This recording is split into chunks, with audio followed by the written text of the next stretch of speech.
Welcome back to the Joyride. Here we have the 5 model from Tokoro Surfboards, and we are not going to be testing this surfboard today. I got this board back in Hawaii early in 2023, and as you can see, I've definitely put in my fair share of time on it. It's definitely got worn in.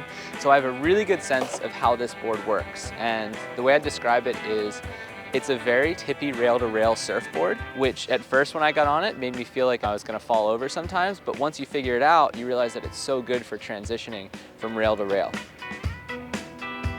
And the reason we're not gonna be testing this board today is that we're gonna be using it to test 2 new sets of fins from Futures.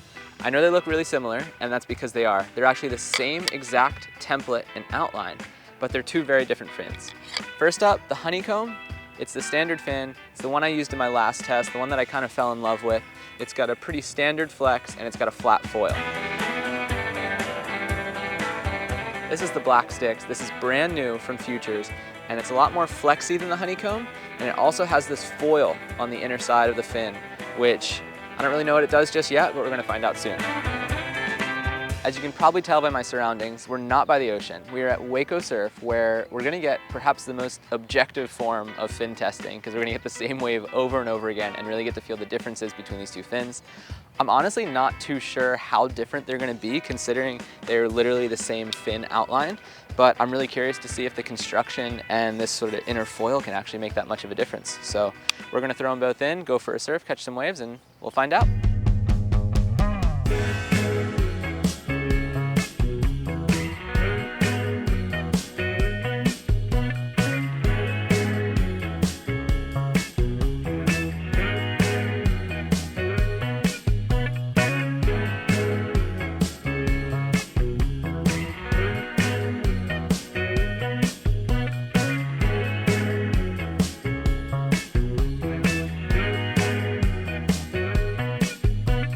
All right, so first session in the pool is done.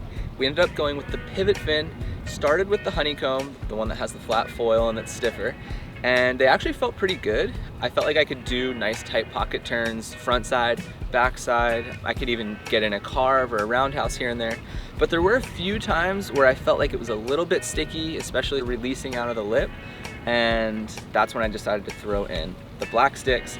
So they're obviously a flexier fin, so they're gonna have a little bit more give, and they also have this foil on the inside right here that, as you know, it can grab the water and hold on to it. So it holds until you push hard enough and it all releases at once. And if you do that right, you get this really cool spring out of your turns that I was definitely feeling on some of the turns, especially backside. The other thing is that when these fins got on more turbulent water, so usually like the 3rd or 4th wave of the set, they would just freak out. They would be all spazzy. I would lose total control of the surfboard. It was almost like unrideable.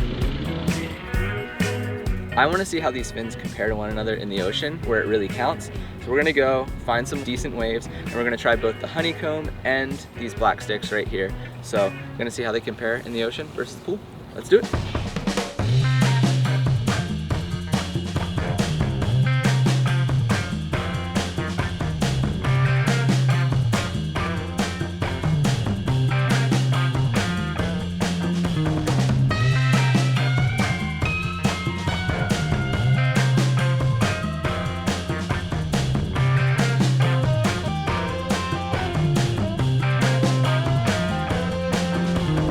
All right, finally got this board into the ocean, into what I would say are probably the most average waves you could ever ask for. If you took a combination of every wave in the world and found its actual average, I think it's these waves right here. Ton of people out there too. Guess there's like some event going on or something, I don't know. But anyway, paddled out first on the Honeycomb fins, and God, the board felt like I was dragging an anchor. I felt like I was going so slow. I felt like I was so sticky through my turns. Only on waves that really had a bit of push and steepness could I get the board to release and flow in the way that I wanted it to. But beyond that, I seriously felt like I was dragging seaweed behind me the entire time.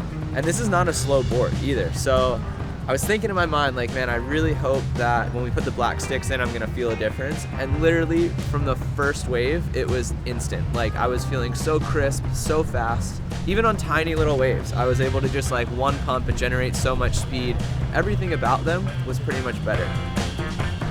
The only place that the Blackstix fell a little bit short were on the bigger waves out the back, not so much because of the size, but because they had that bump on them. You know, first wave of the set, it wouldn't really connect and it would feel a little bit sticky. But beyond that, they felt so good out there and were clearly the right fins. That being said, if the waves were a bit bigger with more push and energy, I think that the Honeycombs would be the go-to. They're just a little bit more solid and reliable, but they do need more energy than the Blackstix. The Blackstix basically create their own speed, create their own drive, and they have that little bit of extra release. I feel like the difference really just comes down to, one, the flex, which the Blackstix is definitely a bit flexier than the Honeycomb, and the foil, which the Blackstix has that deep cup on the side of the fin that basically grabs the water and uses it as a force to push against.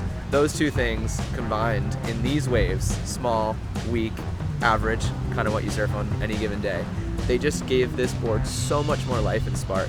So now I know which fins I'm gonna ride whenever the waves look like a very average day in Huntington Beach.